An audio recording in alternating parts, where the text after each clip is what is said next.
I want to give you a little brief warning. You are really about to experience a true adventure in gospel harmony. In fact, if you have actually sat down and if you do actually go through each one of the chords in volume one of the course, you'll find that approximately 5% of the chords sound really freaky, really out there. And you probably think to yourself, I don't think I'd ever use this chord. It just sounds too out there. But you really need to hear the chords in context. And I just want to give you a brief example of what I'm talking about. This is one of my favorite chords, and it is really, really fat. This happens to be a 13th chord. And if you don't know what a 13th chord or how to use a 13th chord or where you would play a 13th chord, that's all explained in the course. But I want you to just hear an example of one of those freaky or fat gospel voicings. And this one is particularly special in that you really need to have a Hammond B3 and hear this chord cranked through the Leslie to really appreciate it. It really doesn't sound the same on any other instrument or a piano.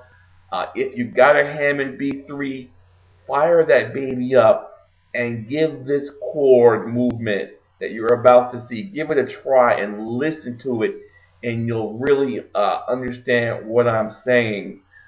This is a voicing on the 13th, which I've never seen anybody else play. So, like I said, fire this up and listen to it. And it's just one example of many of the fat voicings that you're going to experience on your adventure in this course. So like I said, if you have a Hammond B3, give it a shot. And I have listened to this chord played on this actual video that you're listening to, and believe me, the video and the audio that you hear through your television set or through the computer does it absolutely no justice. It is like night and day when you actually hear this played on the Hammond B3. So don't just listen to it in the video. Actually go over to your keyboard and fire it up and listen to this voicing, and you'll understand what I'm talking about. And do enjoy your adventure. My course is full of a lot of very freaky, odd, and fat voicings. And I'm going to share one with you, and just to show you what I'm talking about. The voicing I want to share with you is a voicing on the 13th. In fact, I don't know anybody who plays this voicing like this, and I just had to share this with you just to show you how fat it sounds. You know, a regular 13th, I'm going to play a G-flat 13th, and I'm doing it on the Hammond organ because it has a special ring, and it sounds really fat on the Hammond. And I want you to actually, if you can't hear it in the audio here on the video, go to your keyboard and actually try this out and just hear how fat this voicing sounds. Usually a 13th sounds like this. That's usually how people voice it. And the notes in this are just E flat, A flat, B flat, and E flat. And in the bass, simply a G flat. Sounds like just a plain G flat 13th. But there's another really freaky way to voice it that no one voices it. It's actually by taking the 7, which is the E, and the 6, which is at the E flat or that 13th, and reversing them. Reverse those two notes and play it like this. Instead of like this, reverse those two notes by putting the E on top and an E flat on the bottom. You can just kind of slide your fingers to do that. And play it like this. Sounds kind of odd right there, but hear it in context and hear how fat it sounds. In fact, you all know the hymn, Leaning on the Everlasting Arm. I'm going to play it kind of really simply just so you can hear it in context, hear the change.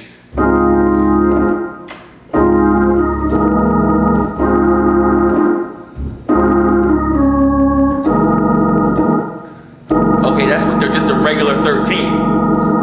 Okay?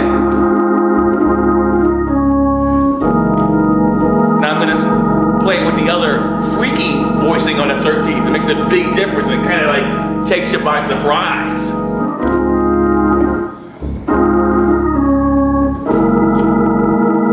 Hear it?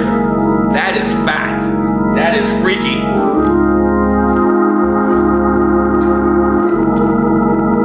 Okay, now that you hear it in context, that sounds really sweet, as opposed to the simple version with the 2013.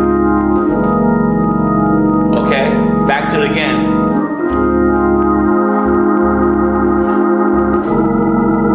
That makes a big difference. Very big difference. Like I said, if you can't hear well on the video here, go to your own keyboard and try it out and listen to how fat that voicing sounds. In fact, I've got a whole lot of fat voices like this, really freaky and odd voices that probably nobody has ever played before. So just go and kind of hear this one for yourself. And just so you know what that is, that's an E flat on the bottom, A flat, B flat, an E on top, and a G flat in the bass. So go and try that one out. That is in fact in the course as voicing number 315. Voicing 315 in volume number 1 of my course. That's a really freaky way to voice the 13th as opposed to that normal way, which is like this. Makes a big difference. So give that one a try. And if you want a whole bunch of other freaky and fat voicings, get them in my course. They're in the volume 1.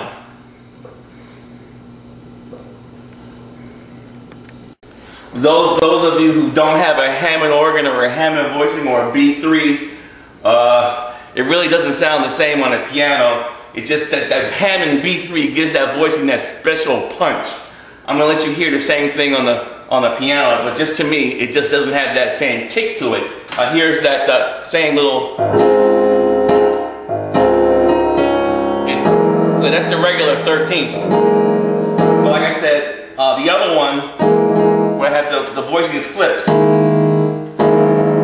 it just doesn't have that same ring on the piano. But I'll play it just so you can hear it in case you don't have a Hammond B3 or just want to hear how it sounds on the piano.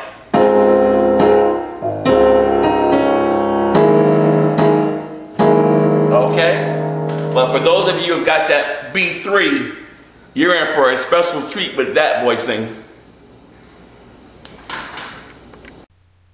Just so you can hear that voicing for yourself on your own keyboard, here's an example of that movement which I did for leaning on the Everlasting Arm, and I want you to hear the power in that 13th chord, that freak voicing on the 13th.